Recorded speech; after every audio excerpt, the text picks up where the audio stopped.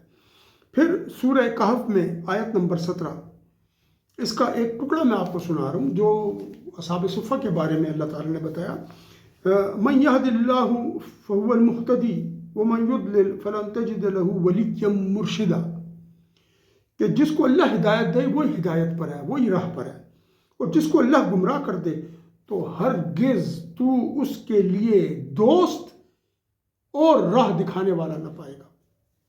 مرشدہ، یہ جو ہم کہتے ہیں نا پیر و مرشد، یہ ادھر بھی اور ایک اور بنی اسرائیل کی ہی ایک اور آیت ہے، اس میں بھی آیا ہے مرشد کا لفظ، جہاں پر جنات جو ہے نا تو راہ دکھانے والا ڈھونڈ رہے ہیں، جبکہ ان جنات کو کفار نے اللہ کا نعوذ باللہ معبود کا درجہ دیا ہوا ہے. اب مرشد اس کو ملتا ہے جو ہدایت کے راستے پر چلنا چاہے اور اللہ سے ہدایت طلب کرے تو اللہ اس کو راہ دکھانے والا دے دیتا ہے. اب سنیں آگے سورہ بنی اسرائیل آیت نمبر 80 ہے. اعوذ باللہ من الشیطان الرجیم. وَقُلْ رَبِّ أَدْخِلْنِي مُدْخَلَ صِدْقٍ وَأَخْرِجْنِي مُخْرَجَ صِدْقٍ وَاجْعَلْنِي مِن لَّدُنْكَ سُلْطَانًا نَصِيرًا. یا اللہ مجھے سچ میں داخل فرما، وَأَخْرِجْنِي مُخْرَجَ صِدْقٍ، اور مجھے صدق کے ساتھ ہی باہر نکال، وَاجْعَلْنِي مِن لَّدُنْكَ سُلْطَانًا نَصِيرًا، اور میرے لیے اپنی بارگاہ عالیہ سے، اپنی جناب سے سلطان النصیرہ، ایک مدد کرنے والا، ایک غالب مدد کرنے والا اپنی جناب سے میرے لیے بھیج. یہ غالب مدد کرنے والا کون ہے جی؟ جو آپ کو اللہ کی جناب سے ملتا ہے اور آپ یہ دعا اللہ سے کر رہے ہیں، یہی تو وہ مرشد ہے.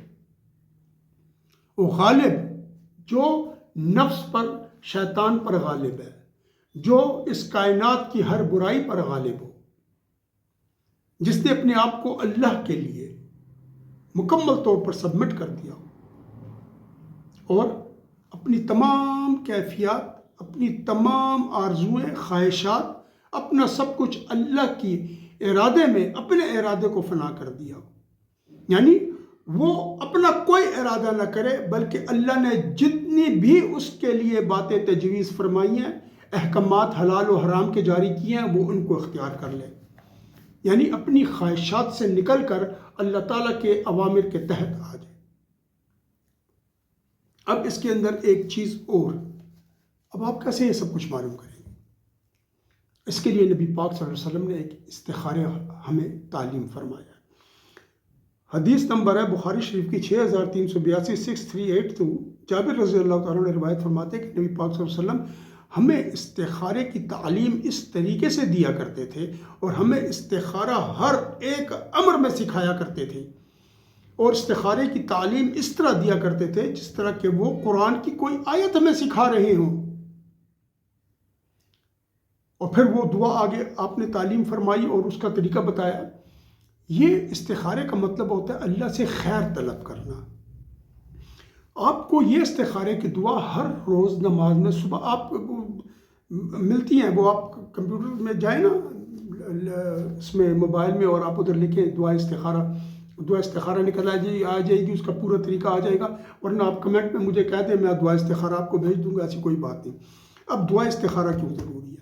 ہر امر میں، مطلب ہے کہ آپ کے زندگی کے جتنے بھی امور ہیں، اور سب سے اہم امر یہ ہے جو حضرت ابن سیرین نے مقدمہ مسلم شریف میں جو انہوں نے یہ بیان کیا، یہ جو امر ہے نا، تو یہ دین کا امر ہے، تو بس تم دیکھو کہ تم یہ دین کس سے سیکھ رہے ہو۔ تو استخارہ جب آپ کریں تو اس میں آپ نے جس استاد کے پاس جانا ہے، میرے بارے میں بھی استخارہ کریں کہ یا اللہ، سوشل میڈیا پہ اتنے لوگ آئے ہوئے ہیں، اور اس میں نام لے لیں کہ جی یہ شخص ہے، یہ ہے، ہم کس کو فالو کریں۔ اللہ تعالیٰ آپ کے دل میں اس شخص کی طرف رجحان پیدا کر دیں گے کہ آپ اس کی طرف چلے جائیں، یا آپ کو خواب میں وہ شخص کی شکل دکھا دی جائے گی۔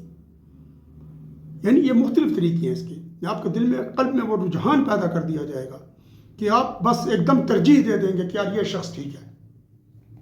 مثلاً XYZ 3 شخص ہیں، اللہ تعالیٰ X کی جو شخصیت ہے اس کے بارے میں آپ کے دل کے اندر ایک رجحان ڈال دیں گے، اور یقین کریں اس کا انکار انجینئر محمد علی مرزا بڑی شدت سے کرتا ہے۔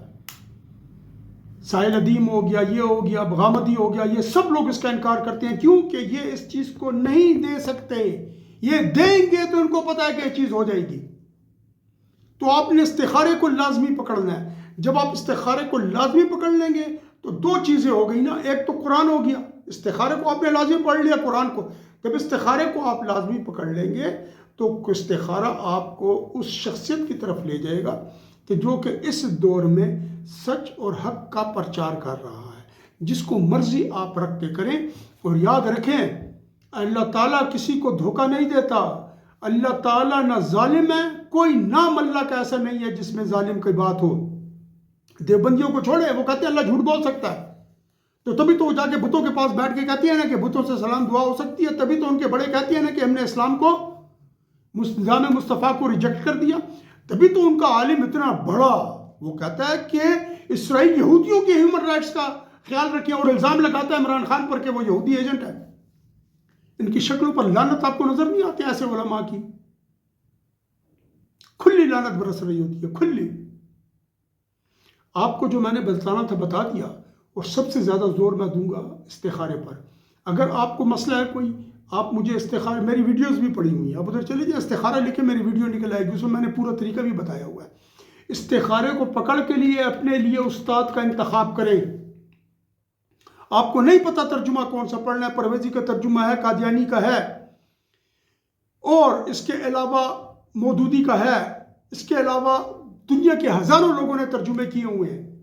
آپ کو کیا پتا کس کا ترجمہ ٹھیک ہے؟ آپ کو نہیں پتا۔